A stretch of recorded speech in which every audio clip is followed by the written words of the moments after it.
Halo teman-teman, kembali lagi bersama saya. Pada video kali ini kita akan melanjutkan pembahasan tentang fitur persediaan aset tetap, kas atau bank, dan jurnal umum. Jadi pada video sebelumnya kita telah membahas transaksi hingga tanggal 24 Januari 2019. Dan pada video ini kita akan melanjutkan pembahasannya dimulai dari tanggal 25 Januari 2019. Oke, kita langsung saja masuk pada transaksi tanggal 25 Januari 2019. Pada transaksi ini, kita diberikan informasi bahwa perusahaan melakukan pembelian sebuah aset dengan nama AC Canggung. Oke.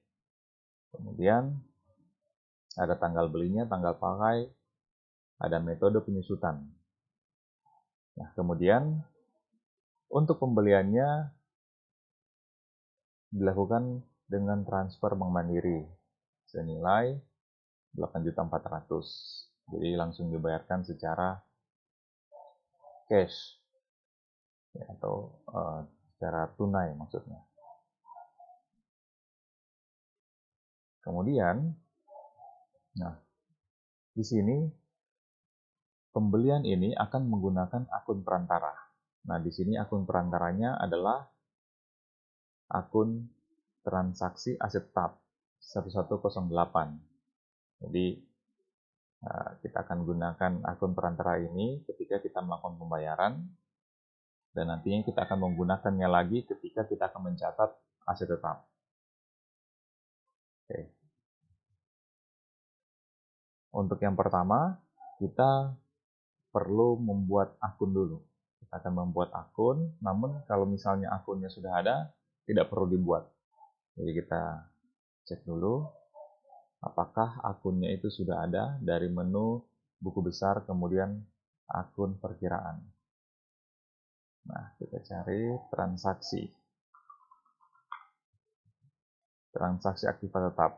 Nah, kebetulan di sini sudah ada akunnya, jadi kita tidak perlu buat lagi.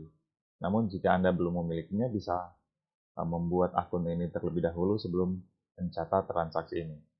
Detailnya sebagai berikut. Jadi kode perkiraannya 1108, namanya transaksi aktiva tetap, mata uangnya itu rupiah, kemudian tipe akunnya yaitu aset lancar lainnya. Oke, karena akunnya sudah ada, kita akan lanjut pada pembelian aset tetap. Nah, untuk melakukan pembelian aset tetap, kita akan membukanya dari menu kas bank, kemudian pembayaran atau payment. Jadi kita masuk dari menu kas bank, kemudian di sini ada pembayaran. Oke, sudah muncul. Kemudian transaksinya ini akan menggunakan Bank Mandiri. Jadi menggunakan Bank Mandiri, IDR, kemudian tanggal transaksinya itu adalah 25 Januari 2019.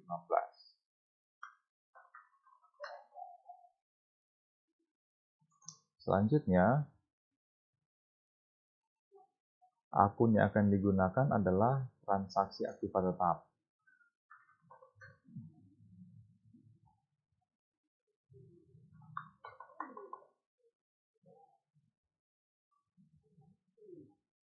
Kita bisa masukkan keterangannya yaitu pembelian aset atau pembelian AC secara tunai. Masukkan pembelian secara tunai. Oke. Nah,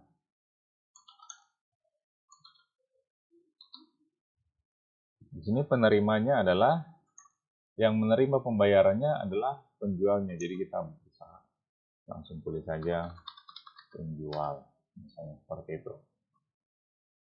Oke. Nah, setelah itu kita langsung simpan saja. Oke. step pertama dari transaksi ini sudah selesai. Sekarang kita masuk ke step selanjutnya, yaitu kita akan mencatat aset tetap ini pada menu fix asset. Jadi kita masuk di sini ada aset tetap, kemudian pilih aset tetap. Nah, nama asetnya yaitu aset tanggal beli 25 Januari 2019. Tanggal pakai kita samakan. Kemudian metodenya garis lurus. Akun asetnya itu adalah peralatan.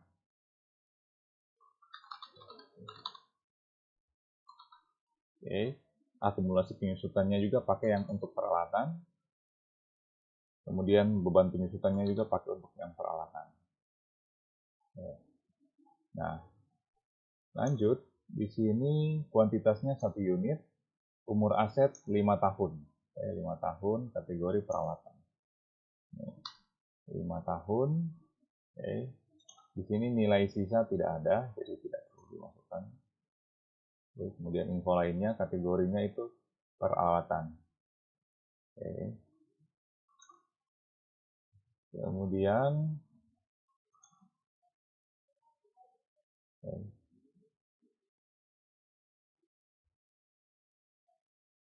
nah, kita tinggal masukkan ini catatan, misalnya pembelian aset secara tunai.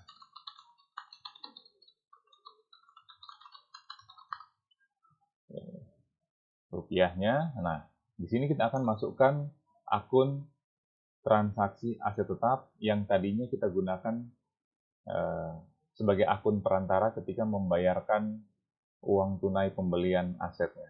Jadi kita masukkan 108. Oh, tidak langsung muncul. Oke, ini dulu. 8400. Lanjut. Oke. Kita bisa kembali. Ini sudah terisi. Pastikan informasi-informasi pentingnya sudah terisi. Sesuai itu kita simpan. Oke. Nah, di sini sudah muncul asetnya. Nah, kalau kita cek ini jurnalnya, jurnalnya adalah peralatan terhadap transaksi aktiva tetap. Nah, transaksi aktiva tetap ini di jurnal ini dalam posisi kredit. Nah, pada saat kita membayar, transaksi aktiva tetap ini berada di posisi debit. Jadi pada saat kita membayar, transaksi aktiva tetap berada pada posisi debit, dan saat kita mencatat aset, dia akan berada pada posisi kredit, sehingga saldonya akan menjadi zero, karena dia hanya sebagai akun perantara saja. Oke. Untuk transaksi tanggal 25 sudah selesai. Nah, sekarang kita akan lanjut ke transaksi tanggal 26. Tidak berbeda dengan transaksi tanggal 25, metodenya itu sama. Kita akan mencatat dulu pembayarannya, kemudian baru kita akan catat transaksi ke fix asetnya. Nah, sedikit variasi pada transaksi tanggal 26 ini, yaitu untuk pembelian asetnya itu ada cicilan. Dia ada cicilan, di mana 5 juta itu ada uang mukanya, sisanya dicicil ke bank. Jadi mungkin bisa kita simulasikan dulu menggunakan Excel supaya bisa mudah untuk dipahami. Nah, jadi pertama kita akan melakukan pembayaran. Step pertama kita akan membayar uang muka.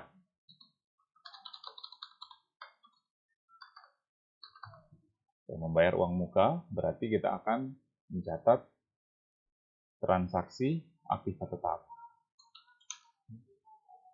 Transaksi aktiva tetap di sini.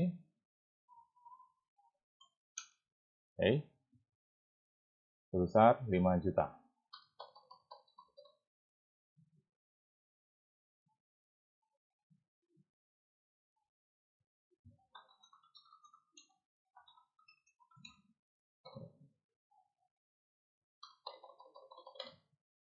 kemudian di sini kan kita akan catat misalnya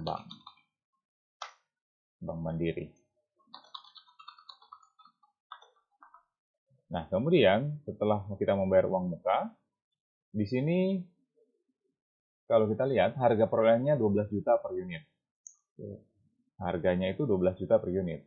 Berarti kalau dia 2 unit, totalnya itu adalah 24 juta.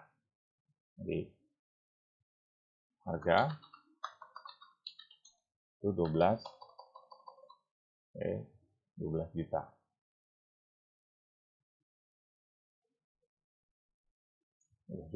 Unitnya ada 2. Jadi totalnya yaitu 24 juta. Nah, dari 24 ini kita sudah bayar uang muka di atas 5 juta.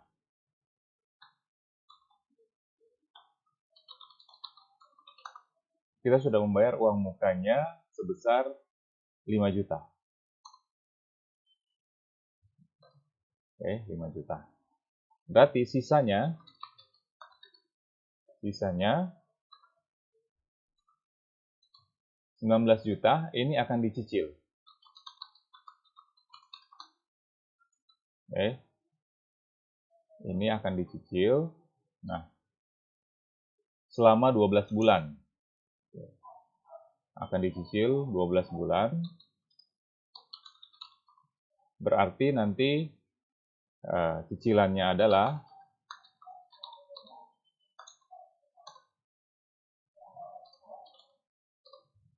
sebesar 158.3333.333. Jadi ini cicilannya. Nah, tapi kita tidak akan sampai pada pencatatan cicilan karena di sini hanya sampai pada kita mencatat asetnya. Oke. Nah, di sini kita sudah tahu bahwa uang muka sudah dibayarkan. Oke, kemudian setelah kita bayarkan uang muka, kita masih ada sisa 19 juta lagi yang menjadi kewajiban kita. Yang akan kita cicil ke bank. Nah, karena kita cicil ke bank, berarti kita harus mencatat hutang kita ke bank. Nah, jadi step 2, mencatat hutang ke bank. Oke.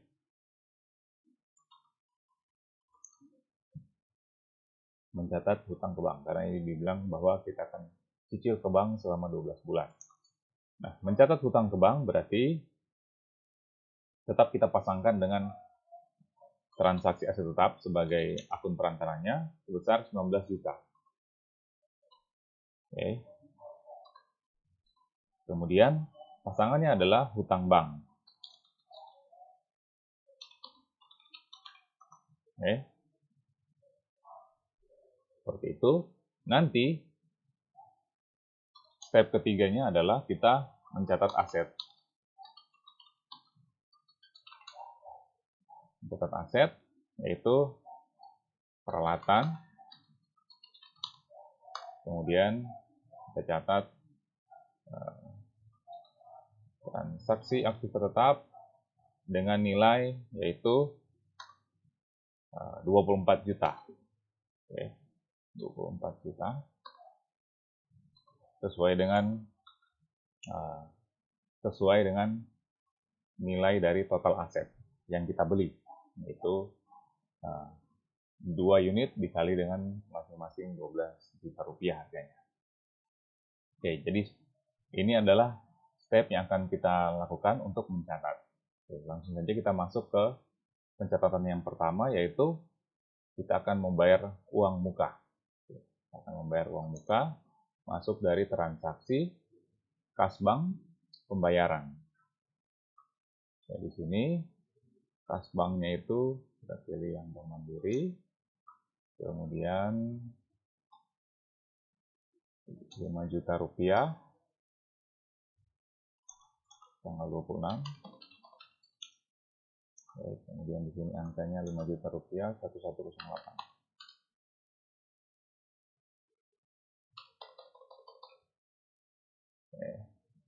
sini catatannya adalah uang muka.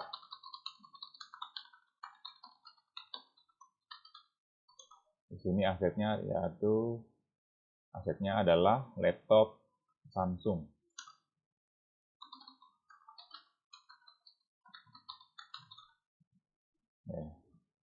Penerimanya adalah penjual. Oke. Nah, seperti ini saja untuk pembayaran uang mukanya, kemudian kita simpan. Oke. Nah, untuk uang muka sudah kita lakukan. Oke.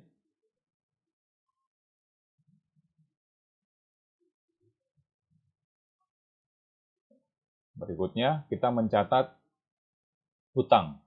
Oke, hutang terhadap bank. Mencatat hutang terhadap bank, kita akan menggunakan jurnal umum saja, masuk dari buku besar, kemudian jurnal umum. Nah, ini jurnal umum 6.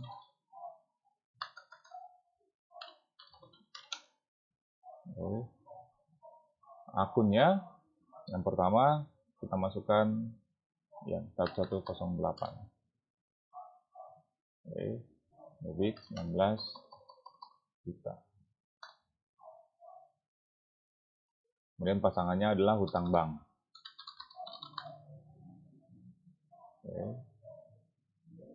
Nah, seperti ini. Kemudian setelah itu masukkan info lainnya, mencatat hutang bank atas pembelian aset tetap.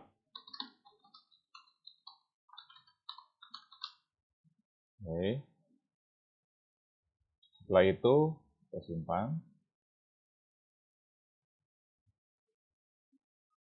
Kemudian selanjutnya yaitu kita akan mencatat asetnya. Kita akan mencatat asetnya dari menu aset. Kita masuk dari menu aset tetap, kemudian aset tetap. Di sini nama asetnya adalah laptop Samsung. Kemudian tanggal beli 26 Januari. Kita samakan. Setelah itu metodenya garis lurus, akunnya itu sama peralatan.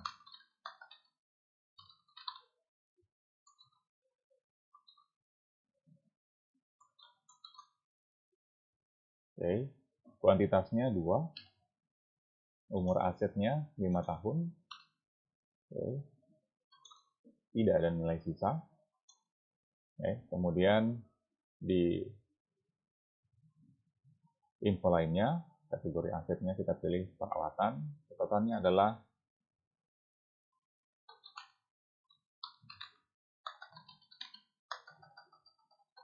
pembelian aset secara kredit dengan uang muka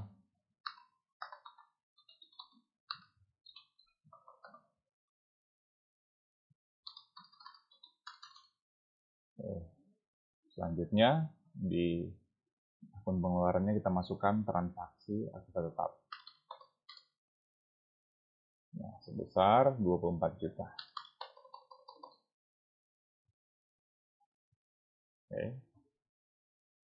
Kita cek lagi transaksinya apakah sudah sesuai.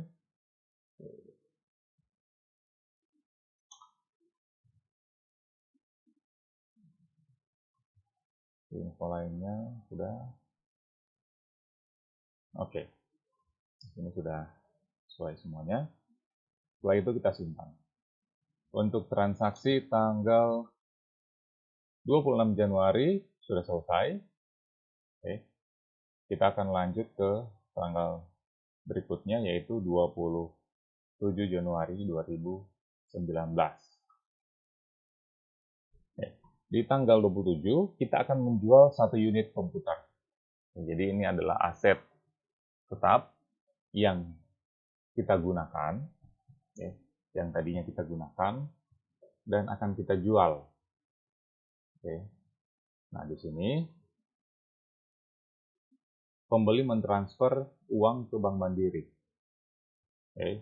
Kemudian kalau ada selisihnya kita akan alokasikan ke akun rugi laba penghentian aset tetap.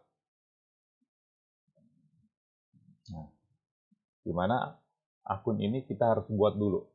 Jadi kalau kita cek di buku besar, kemudian akun perkiraan, ini belum ada akunnya, rugi laba. Rugi laba penghentian aset tetap. Oke, belum ada, jadi nanti kita akan create dulu, baru kemudian kita melakukan aset disposal. Aset disposal terhadap 1 unit komputer. Jadi kita buat dulu. Tipe akunnya adalah beban lainnya. Beban lainnya, kemudian kode perkiraan 7300. Namanya adalah rugi laba penghentian aset tetap.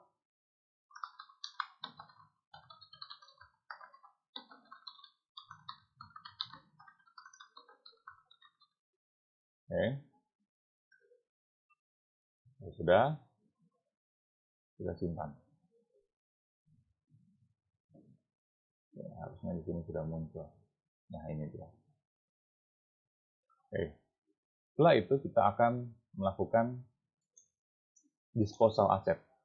Dari menu aset tetap, kemudian di sini ada disposisi aset tetap. Oke. Aset yang akan kita disposisi, kita pilih komputer. Oke, di sini ada komputer. Oke. Nah, kemudian tanggalnya 27 Januari 2019. Jadi tanggal yang ini kita ganti 27 Januari 2019. Kemudian kuantitasnya kita ganti jadi 1. Kita ganti jadi 1 karena yang akan dijual ini hanya 1 unit. Kemudian akun laba ruginya kita gunakan ini, akun rugi laba penghentian aset tetap.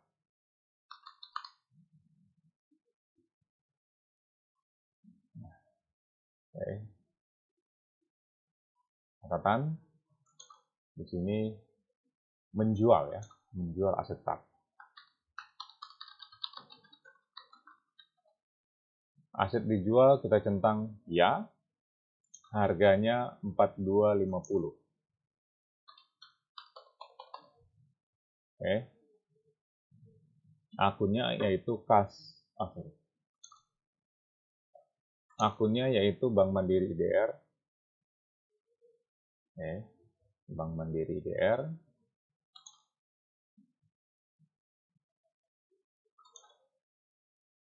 Nah, setelah itu, kalau sudah selesai kita masukkan informasinya, pastikan sudah benar bahwa kuantitasnya itu 1, akunnya rugi laba, kemudian asetnya itu dijual, harganya 4.250.000.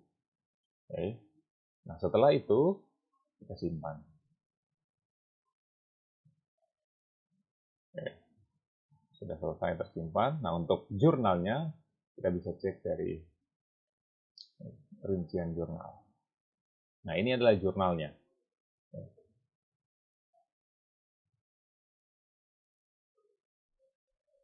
Oke, kita akan lanjut ke transaksi selanjutnya. Oke, nah untuk transaksi selanjutnya, di sini perusahaan akan mengeluarkan kursi, akan melakukan kursi kerja dari stok persediaan. Jadi, kursi yang tadinya akan dijual, digunakan oleh perusahaan, sebagai aktiva tetap. Jadi, dari inventory, dia berubah menjadi fixed asset. Oke. Nah, sebelum kita melakukan transaksinya, kita harus menambahkan akun transaksi aktiva tetap itu di akun inventory adjustment. Jadi, kita perlu tambahkan supaya nanti bisa digunakan ketika kita akan menginput inventory adjustment. Nah, caranya yaitu kita masuk ke pengaturan, kemudian preferensi, kita masuk ke akun perkiraan, di sini ada inventory, kemudian di sini ada akun penyesuaian. Kita masukkan untuk yang transaksi aktiva tetap. Oke. Sudah itu kita simpan. Nah, selesai kita tambahkan. Sekarang kita sudah bisa menginput penyesuaian persediaannya. Oke, kita masuk dari persediaan, kemudian di sini ada penyesuaian persediaan. Oke, tanggalnya yaitu 28. Nah, barang dan jasanya kita masukkan kursi kerja. Oke, kursi kerja 2 unit. 2 isi kursi kerja. Oke, kemudian di sini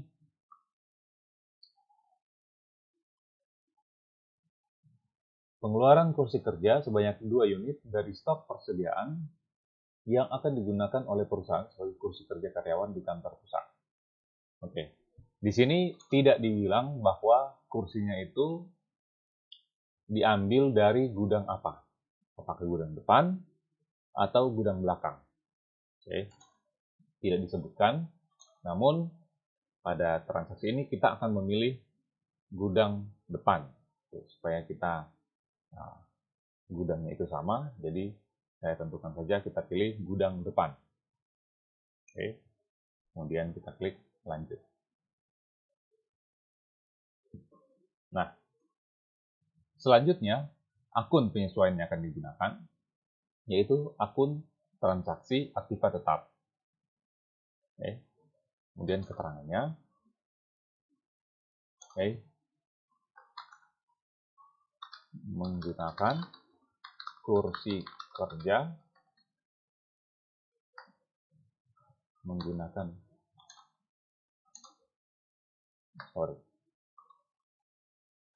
mengeluarkan dari persediaan, kemudian digunakan sebagai aset tetap.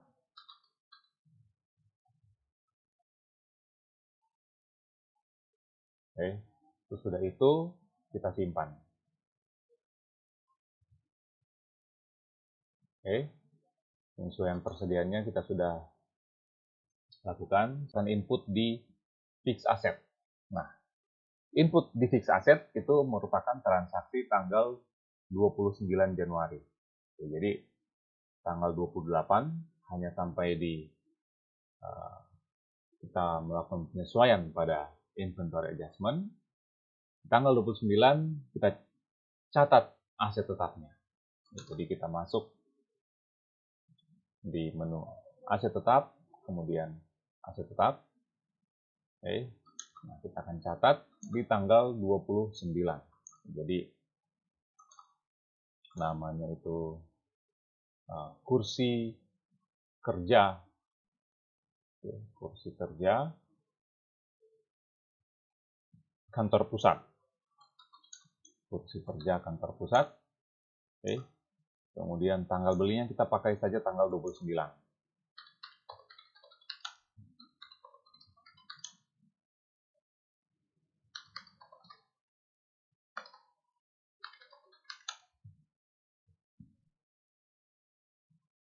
Kemudian metodenya garis lurus, kuantitasnya 2 buah, karena kita ambil tadi 2, umur aset 4 tahun, ada 4 tahun, disusutkan garis lurus, kemudian dia masuk pada peralatan.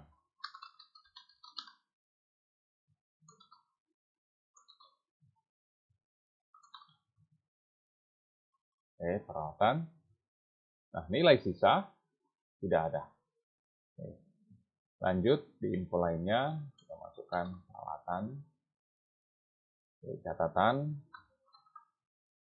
penggunaan inventory sebagai aset tetap.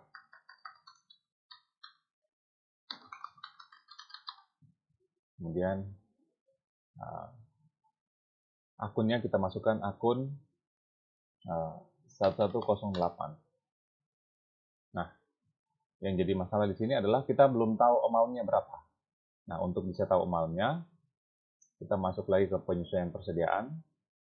Oke, di sini untuk transaksi tanggal 28 ini, ketika kita keluarkan dari persediaan, kita buka, kemudian kita cek jurnalnya, rincian jurnal.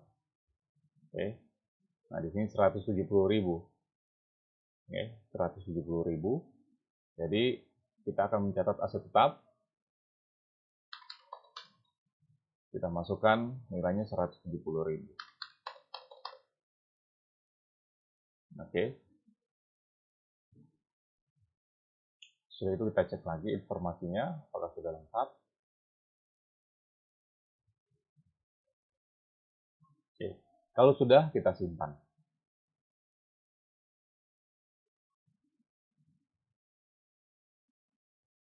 Oke.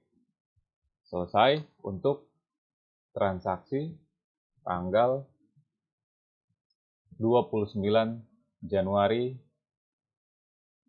2019. Nah, selanjutnya transaksi tanggal 30 Januari 2019. Transaksi tanggal 30, perusahaan melakukan pembelian mata uang SGD sebesar 500 menggunakan Mandiri IDR dan langsung ditransfer ke rekening Mandiri SGD. Atas transaksi ini ada biaya administrasi 15.000, kemudian kursnya itu 10.050. Nanti biaya administrasi dikenakan ke bank pengirim. Nah, caranya kita langsung masuk saja dari kas bank, kemudian bank transfer. Kas bank, kemudian kita pilih transfer bank. Nah, ini tanggalnya 30 Januari. Dari kas bank kita pilih Mandiri IDR. Okay. Nilai transfernya, nilai transfernya kita jangan dulu masukkan. Kita pilih dulu ke kas bank. Kita pilih Mandiri SGD. Ini Mandiri SGD. Masuk ke Mandiri SGD.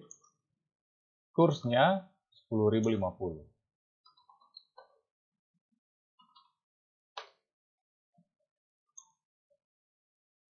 Kemudian sebesar 500. Hasilnya itu sebesar 500. Hasilnya sebesar 500 SGD. Nah, di sini akan muncul selisih sebesar 5025. Nah, angka ini kita masukkan di sini. 5025. Oke.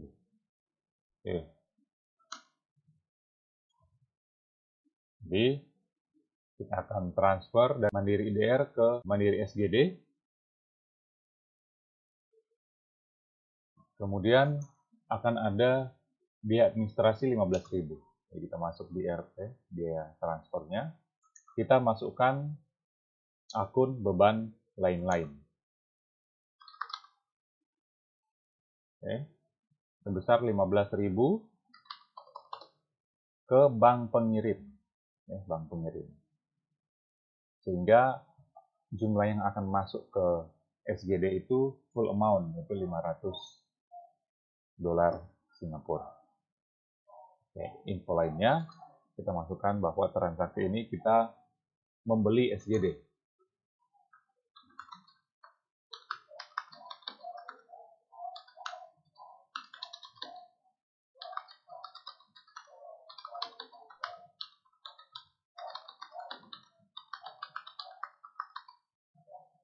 Oke.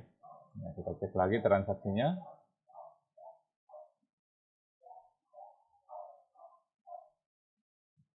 Pastikan di sini totalnya itu adalah 5.040.000. Dapat dari nilai transfer plus dengan biaya admin 15.000. Sesudah itu kita simpan.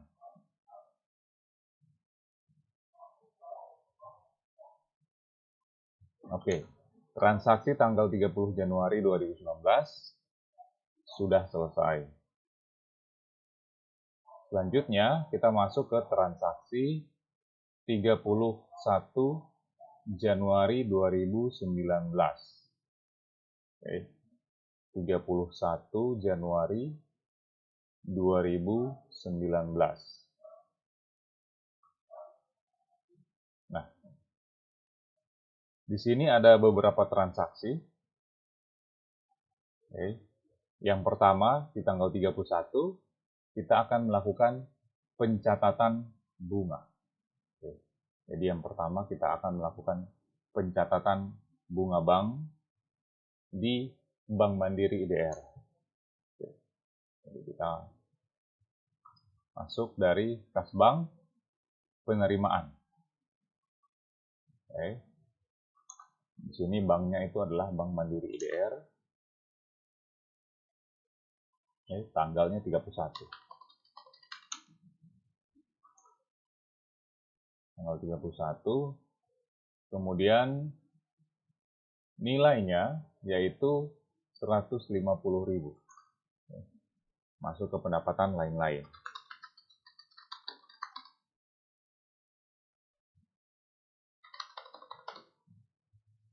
Oke, 150.000.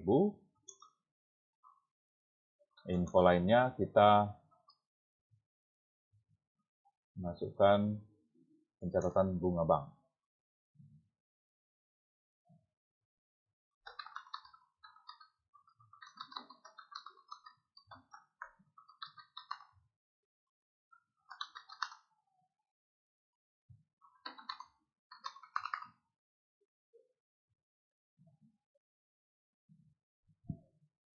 Oke. Setelah itu kita simpan. Oke. Selesai untuk transaksi yang pertama, yaitu pencatatan bunga bank. Transaksi kedua di tanggal 31, yaitu kita membayar, membayar listrik dan air, juga telepon. Kita akan membayar, untuk itu masuk dari menu kas bank, kemudian pembayaran. Kita pilih kas bank, kemudian pembayaran. Di sini kita tambahkan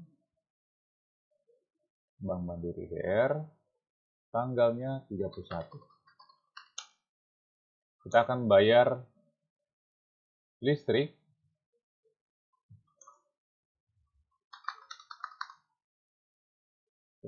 beban listrik, air, dan telepon 1.750.000.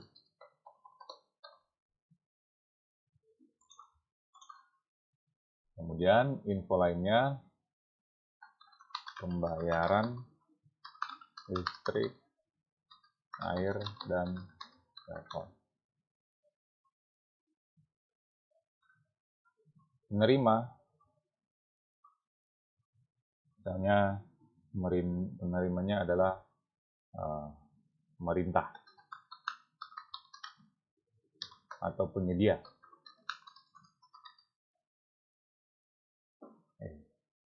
Kemudian kita simpan. Oke.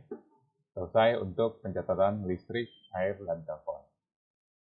Selanjutnya, tanggal 31 berikutnya, pencatatan biaya cetak brosur. Oke, masuk dalam akun beban pemasaran.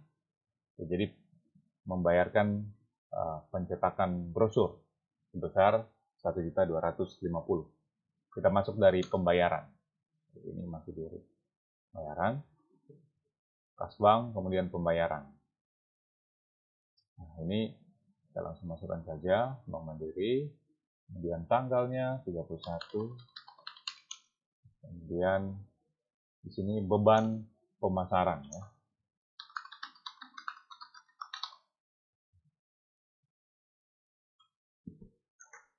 Rp1.250.000. Oke. Kemudian info lainnya,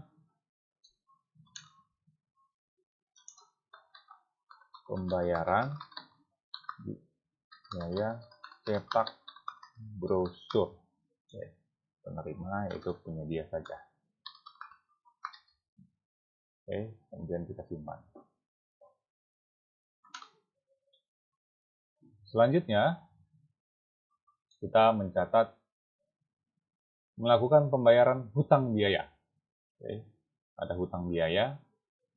Oke, pembayaran menggunakan Bank Mandiri IDR, nilai hutang biaya sebesar 12.500.000.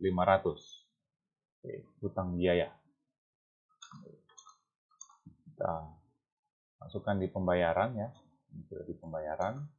Kemudian Bank Mandiri IDR tanggal 31. Kemudian hutang biaya. Nah, ini hutang biaya sebesar 12.500.000.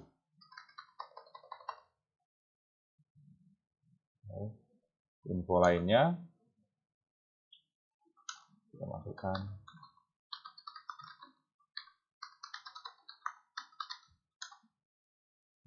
Hutang biaya ini maksudnya interest expense, hutang biaya. Kemudian penerimanya yaitu bank misalnya. Oke, sesudah itu kita simpan. Oke. Nah, catatan untuk hutang biaya sudah selesai. Kita lanjut ke tanggal 31 Januari selanjutnya, yaitu rekonsiliasi PPN masukan dan PPN keluaran. Oke. Rekonsiliasi PPN masukan dan PPN keluaran periode Januari 2019. Nah,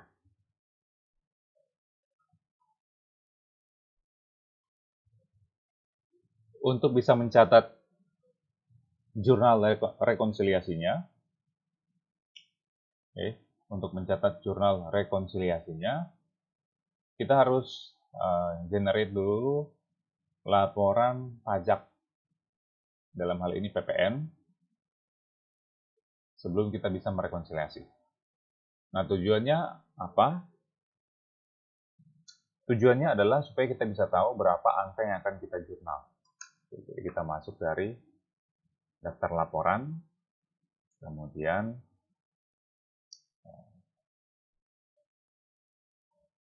kita pilih pajak, rekonsiliasi PPN lebih atau kurang bayar. Dari tanggal 1 sampai tanggal 31.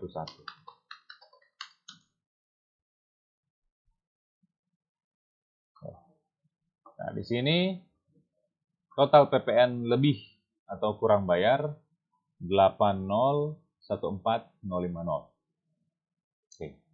Jadi kalau kita lihat PPN keluarannya, total PPN keluaran 14 juta. PPN keluaran adalah PPN yang harus kita setorkan ke negara. Oke. PPN masukan 6.504.000. PPN masukan adalah PPN yang sudah kita bayarkan lebih dahulu. Oke, PPN atas barang yang kita beli, dan ini bisa dikreditkan untuk PPN yang akan kita bayarkan ke negara. Jadi PPN masukan kita kurangkan dari PPN keluaran yang 14 juta, sisanya 8.014.050 rupiah. Nah, ini adalah PPN yang masih kurang bayar. Jadi kewajiban kita 14.518.050, kita sudah bayarkan 6.504.000, berarti sisanya yang masih harus kita bayarkan lagi sebesar 8.014.050. Nah, dari sini kita akan pertama menjurnal balik PPN masukan dan PPN keluarannya. Kemudian kita masukkan angka PPN kurang bayarnya itu sebagai angka di kewajiban jangka pendek. Oke. Langsung saja kita masuk ke jurnal umum, buku besar, kemudian jurnal umum. Oke, kita tambah tanggalnya 31 Januari 2019. Yang pertama kita ambil akun PPN masukan. Nah, PPN masukan ini bersifat sebagai aset lancar lainnya. Jadi dia termasuk pada aset lancar lainnya. Jadi ketika kita membeli barang, kita mencatat PPN masukan di debit.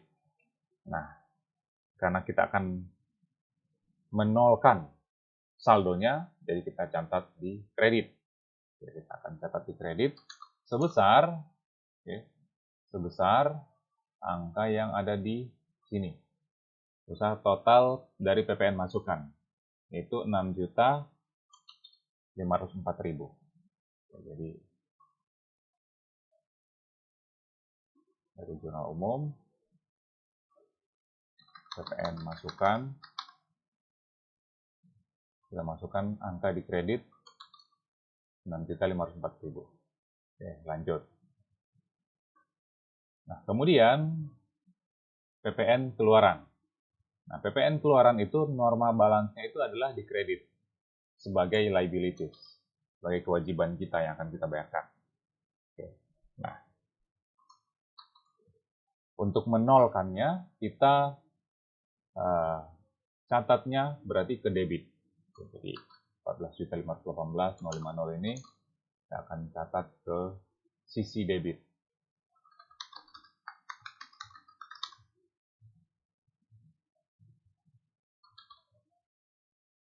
Lanjut. Nah, kemudian selisihnya berarti karena PPN keluaran lebih besar dari PPN masukan, karena PPN keluaran lebih besar dari PPN masukan, maka yang terjadi adalah kita masih kurang bayar sebesar 8.014.050. Jadi di sini kita akan catat PPN kurang bayar.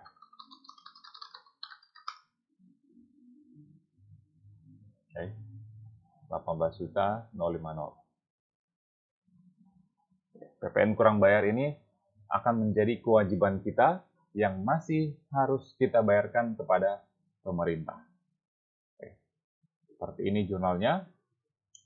Oke, kita masuk ke keterangan. Kita tuliskan saja rekonsiliasi.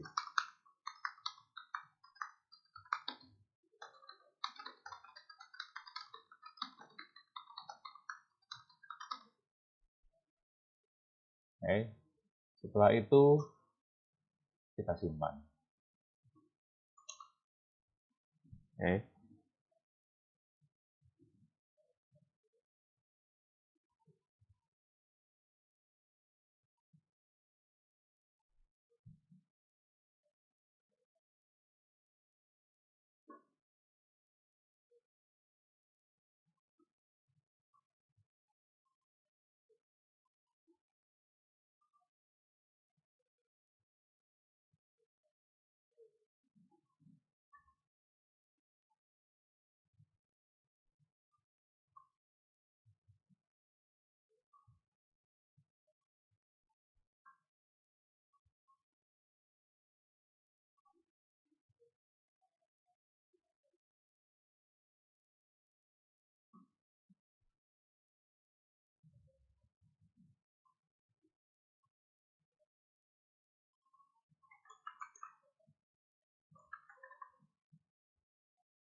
Oke, selesai untuk tanggal 31 Januari 2019.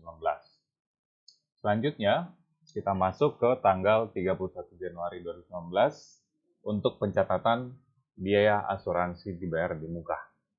Nah,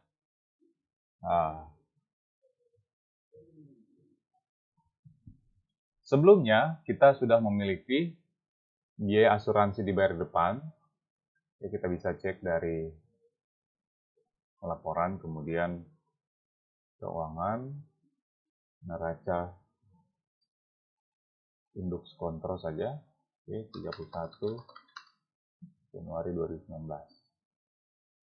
Atau bisa juga kita cek dari buku besar, kemudian akun perkiraan. Kita cari yang akun asuransi. Nah, di sini asuransinya itu sebesar 48 juta. Asuransi ini 48 juta untuk 1 tahun ke depan. Berarti asuransi ini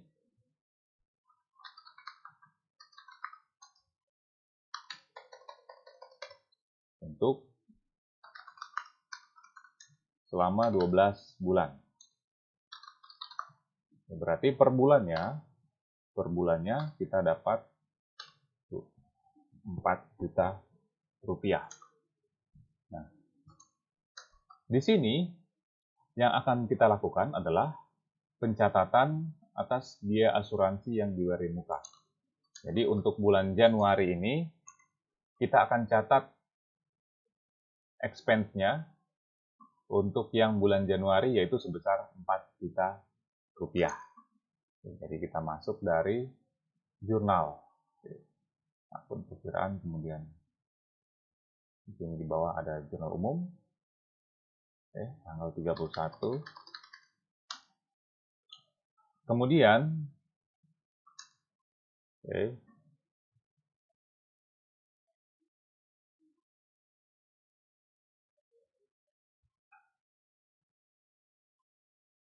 kita masukkan asuransi. Asuransi yang kita bayar di muka itu sebagai entry-nya. Asuransi dibayar di muka. Karena dia berkurang, nilai asuransinya kita kreditkan berarti. Kemudian nilainya 4 juta. Kemudian pasangannya yaitu beban asuransi. Ini debit sebesar 4 juta. Kemudian kita masukkan di info lainnya.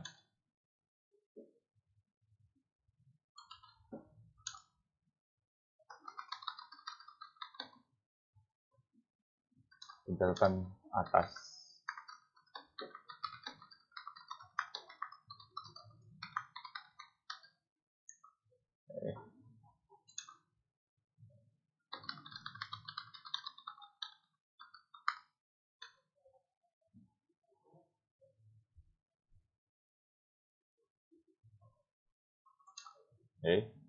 Jadi yang kita bebankan ini hanya untuk bulan Januari saja.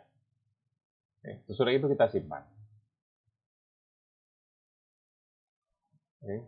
Kita simpan, selesai untuk transaksi pencatatan biaya asuransi yang dibayar di muka untuk pembebanan bulan Januari. Nah,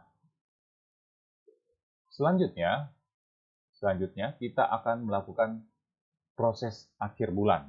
Nah, ini adalah proses yang terakhir untuk bulan Januari 2019.